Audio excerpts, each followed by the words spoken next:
ബൈബിളിനെ സംബന്ധിച്ചിടത്തോളം ബൈബിൾ ഒരു ഓതന്റിക് ആയിട്ട് ഒരു ഗ്രന്ഥമായിട്ട് നമ്മൾ കൺസിഡർ ചെയ്യുന്നില്ല. അതായത് ഖുർആനെ പോലെ മുത്തവാത്തിറായിട്ടുള്ള ചെയിൻ ഓഫ് നരേഷൻ വഴി പ്രവാചകനിലേക്ക് എത്തി അത് കൃത്യമായി സംരക്ഷിക്കപ്പെട്ട ഒരു ഗ്രന്ഥമായിട്ട് നമ്മൾ കൺസിഡർ ചെയ്യുന്നില്ല ബൈബിളിനെ. ബൈബിളിന് പോലും ആ ഒരു വാദമല്ല. ബൈബിൾ എന്ന് പറയുമ്പോൾ ഒരുപാട് ഗ്രന്ഥങ്ങൾ കൂടിച്ചേർന്ന ഒരു പുസ്തകത്തിൽ നമ്മൾ പറയുന്ന പേരാണ് ബൈബിൾ എന്ന് പറയുന്നത്. ഒരുപാട് ഭാഗങ്ങളുണ്ട്. നബിയു എന്ന് പറഞ്ഞ ഭാഗമുണ്ട്, അത് പ്രവാചകന്മാരുടെ ചരിത്രങ്ങൾ അതിൽ വരുന്നത്. അതേപോലെ ഇങ്ങനെ ഒരുപാട് ഭാഗങ്ങൾ കൂടിച്ചേർന്നതാണ് ബൈബിൾ എന്ന് പറയുന്നത്. അപ്പൊ ഈ ബൈബിളിന് തന്നെ ആ ഒരു വാദമല്ല, അതായത് അത് കൃത്യമായിട്ട് സംരക്ഷിക്കപ്പെട്ടതാണെന്ന് ബൈബിളിന് വാദമല്ല. നബിക്ക് നേരത്തെ പറഞ്ഞ കാര്യം അതായിരുന്നു. അതായത് ഖുർആൻ തന്നെ ആ ഒരു വാദം പറയുന്നുണ്ട്. നിങ്ങൾ സ്വന്തമായിട്ട് കൈകൊണ്ട് പലതും എഴുതി ഉണ്ടാക്കിയിട്ട് പിന്നീട് നിങ്ങൾ പറയുകയാണെന്ത് അള്ളാഹു എന്നുള്ള ഗ്രന്ഥമാണെന്ന് പറയുകയാണെങ്കിൽ അത് അവർക്കാവും നാശം. അങ്ങനെ ചെയ്തിരുന്നു, അങ്ങനെ ചെയ്യുന്നുണ്ട്, അവരങ്ങനെ ചെയ്തിട്ടുണ്ട് എന്ന് അള്ളാഹു ഖുർആനിലൂടെ വ്യക്തമാക്കി തരികയാണ്. അപ്പൊ ഇത് എനിക്ക് തോന്നുന്നു ബൈബിളിനകത്ത് തന്നെ യെരമ്യാ പ്രവാചകൻ 8-ാമത്തെ അധ്യായം 8-ാമത്തെ വചനത്തിൽ കാണാൻ സാധിക്കും.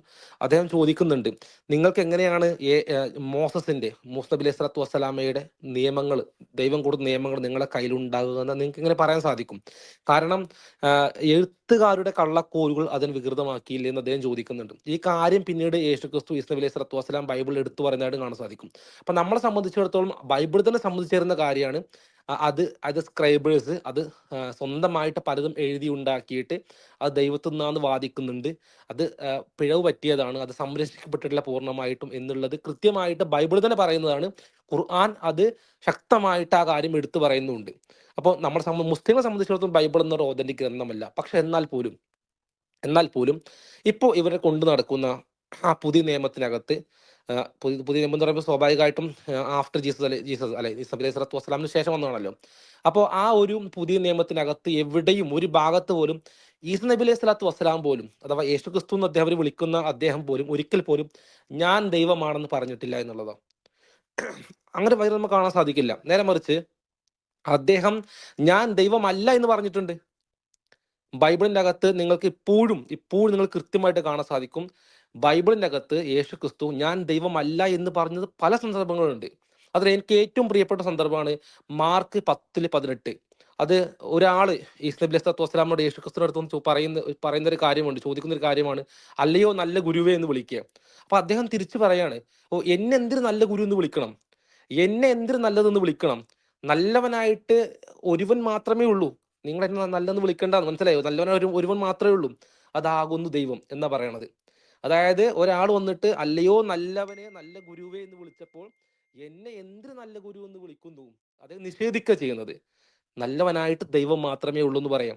ഇനി ഇത് നമുക്ക് നേരെ അറബിയിൽ നോക്കാം. അറബിയിൽ കോപ്റ്റിക് ചർച്ചിന്റെ ബൈബിൾ ട്രാൻസ്ലേഷന്റെ അകത്ത്, ബൈബിളിന്റെ ഓതന്റിക് ട്രാൻസ്ലേഷന്റെ അകത്ത് ഫക്കാൽ ലഹു യസു എന്ന് പറഞ്ഞ ഈസ മാതാ തദ്ഊനി സ്വാലിഹൻ, എന്നെ സ്വാലിഹൻ എന്തിനാണ് എന്നെ സ്വാലിഹൻ എന്ന് വിളിക്കുന്നത്?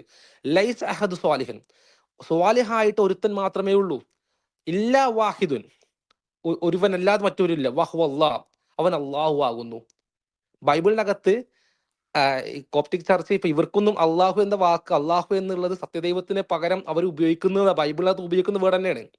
ലോകത്തിലെ എല്ലാ ഭാഗത്തും ബൈബിളിന്റെ ആയാലും ഏത് വിശ്വാസികളായാലും ശരി, അറബിക്ക് സംസാരിക്കുന്ന ആളുകളെല്ലാം സത്യദൈവം എന്ന ഭാഗത്ത് അവർ ഉപയോഗിക്കുന്നത് അള്ളാഹു എന്നുള്ളതാണ്. നേരെ മറിച്ച് കേരളത്തിലെ കുറച്ച് ക്രൈസ്തവർക്ക് മാത്രം ഇപ്പോഴും മനസ്സിലായിട്ടില്ല എന്ത്, ഈ അള്ളാഹു എന്ന പദം ഒരു ഗോത്ര ദൈവമാണ് പറഞ്ഞുകൊണ്ടിരിക്കുമ്പോൾ ഇവരുടെ തന്നെ ചർച്ചാണ് ബൈബിള്. അതിനകത്ത് യേശു ക്രിസ്തു ഞാനല്ലാതെ സ്വാലിഹായിട്ട് സത്യസന്ധനായിട്ട് അല്ലെങ്കിൽ നല്ലവനായിട്ട് അള്ളാഹു മാത്രമേ ഉള്ളൂ എന്ന് പറയണം ഇവിടെ. അപ്പൊ നമ്മൾ മനസ്സിലാക്കേണ്ടത് ഒന്നാമത്തെ കാര്യം, ഇവർ തന്നെ ഈ വചനം വേർഡ് ഉപയോഗിച്ചുകൊണ്ടിരിക്കുന്നു എന്നുള്ളതും, അതേപോലെ തന്നെ യേശു ക്രിസ്തു ഞാൻ ദൈവമല്ല എന്ന് വളരെ ക്ലിയർ ആയിട്ട് എല്ലാവർക്കും മനസ്സിലാകുന്ന പോലെ പറഞ്ഞിട്ടുണ്ട്. ഞാനിത് ഒന്നുകൂടി ഓർമ്മിപ്പിക്കുകയാണ്. മാർക്ക് 10:18. ഇത് അല്ലാതെ മറ്റു പല വചനങ്ങളും വേറെ കാണാൻ സാധിക്കും. എന്തായാലും ഞാൻ അടുത്തൊരു ചെറിയൊരു ഭാഗം കൂടി ഞാൻ ആഡ് ചെയ്യാം.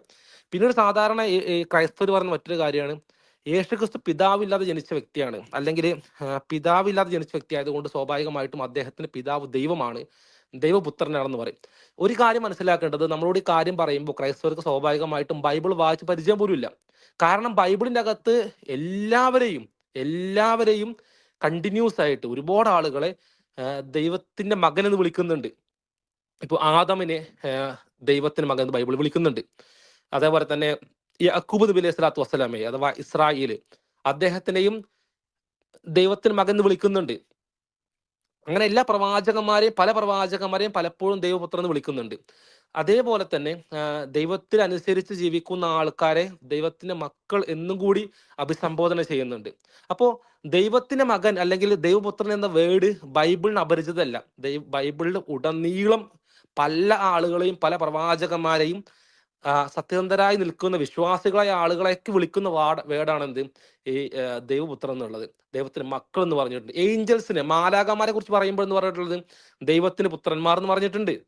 അപ്പോ ഈ ദൈവപുത്രൻ എന്ന വേർഡ് കൊണ്ട് നടന്നിട്ട് ഇത് യേശുക്രിസ്തു മാത്രമാണ് ദൈവം എന്ന് പറഞ്ഞു നടക്കുന്നവരോട് പറയാനുള്ളത്, നിങ്ങൾ ആ വേർഡ് അങ്ങനെ തന്നെ എടുക്കുന്നതിന് പകരം നിങ്ങൾ ബൈബിൾ വായിച്ചു നോക്കുക. ബൈബിളിൻ്റെ അത് പലരെ കുറിച്ചും പറഞ്ഞിട്ടുണ്ട്. അപ്പൊ ഇവർ പറയും, ഓ യേശുക്രിസ്തുവിനെ മാത്രമേ എന്ന് പറഞ്ഞിട്ടുള്ളൂ, ഏകജാത പുത്രൻ പറഞ്ഞിട്ടുള്ളൂ എന്ന് പറയും. ദാവൂദ് നബി അലൈഹി സ്വലാത്തു വസ്സലാം ഡേവിഡിനെ കുറിച്ചും ബൈബിൾ അങ്ങനെ തന്നെ പറഞ്ഞിട്ടുണ്ട്. അതിനേക്കാൾ ശക്തമായി പറയാം, എൻ്റെ മകൻ എന്ന് പറഞ്ഞിട്ട് വിളിക്കുന്നുണ്ട്. അപ്പോൾ ഇതാണ് നമ്മൾ ഒന്നും മനസ്സിലാക്കേണ്ടത്. ഇവിടെ സംസാരിക്കാൻ വരുന്ന പല ക്രൈസ്തവർക്കും സത്യത്തിൽ അവർ ബൈബിൾ വായിച്ച പരിചയം പോലും ഇല്ല എന്നുള്ളതാണ് എനിക്ക് പലപ്പോഴും തോന്നിയിട്ടുള്ളത്. വേറൊരു കാര്യം, യേശുക്രിസ്തുവിന് പിതാവില്ലാതെ ജനിച്ചെന്ന് പറയുമ്പോൾ 4 പേര് മൊത്തം ബൈബിളിൽ പിതാവും മാതാവും ഇല്ലാതെ, സോറി 3 പേര് പിതാവും മാതാവില്ലാതെ ജനിക്കുന്നുണ്ട്. 3 പേര് ബൈബിളിനകത്ത്. ഒന്ന് ആദം നബി അലൈഹി സ്വലാത്തു വസ്സലാം, അദ്ദേഹത്തിന് പിതാവില്ല മാതാവില്ല. അദ്ദേഹത്തിന്റെ ഇണയായിട്ടുള്ള ഹവ്വ ബീബി അലൈഹി സ്വലാത്തു വസ്സലാം, അവർക്കും ഇല്ല എന്തില്ല, മാതാവില്ല പിതാവുമില്ല. അവർ ജനിച്ചത് ആദമിൽ നിന്നാണ്. മൂന്നാമതായിട്ട് ഒരു വ്യക്തി, അദ്ദേഹത്തിന്റെ പേര്, അദ്ദേഹത്തിനെ കുറിച്ച് പറയുകയാണെങ്കിൽ അദ്ദേഹം പിതാവുമില്ല മാതാവുമില്ല, അദ്ദേഹത്തിന് വംശാവലി ഇല്ല എന്ന് പറയാം. അത് എബ്രായർ 7 അതിനകത്ത് അത് കൊടുത്തിട്ടുള്ളത്.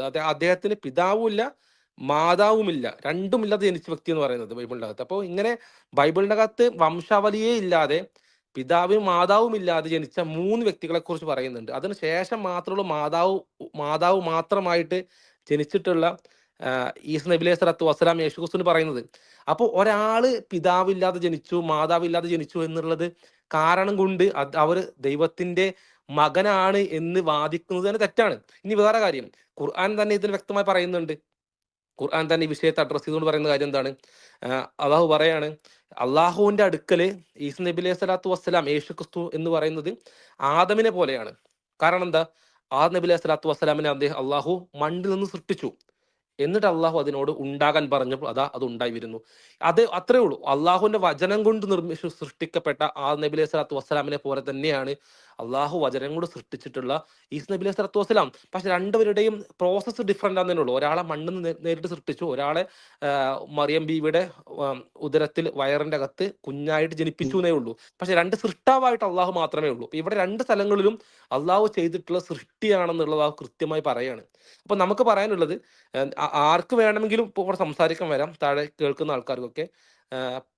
ഒന്നാമത്തെ കാര്യം, ബൈബിൾ എന്ന് പറഞ്ഞ ഓതന്റിക് ഗ്രന്ഥമല്ല എങ്കിൽ പോലും അതിനകത്ത് ഒരു സ്ഥലത്ത് പോലും നിങ്ങൾക്ക് യേശുക്രിസ്തു ഞാൻ ദൈവമാണെന്ന് പറയുന്നതായിട്ട് കാണിച്ചു തരാൻ സാധിക്കില്ല. അതുപോലെ തന്നെ എനിക്ക് അങ്ങോട്ട് കാണിച്ചു തരാൻ സാധിക്കുന്ന കാര്യങ്ങളാണ് അദ്ദേഹം ഞാൻ ദൈവമല്ല എന്ന് പറയുന്ന കാര്യങ്ങൾ. Okay, anyway thank you. അസ്സലാമു അലൈക്കും വറഹ്മത്തുള്ളാഹി വബറകാതുഹു.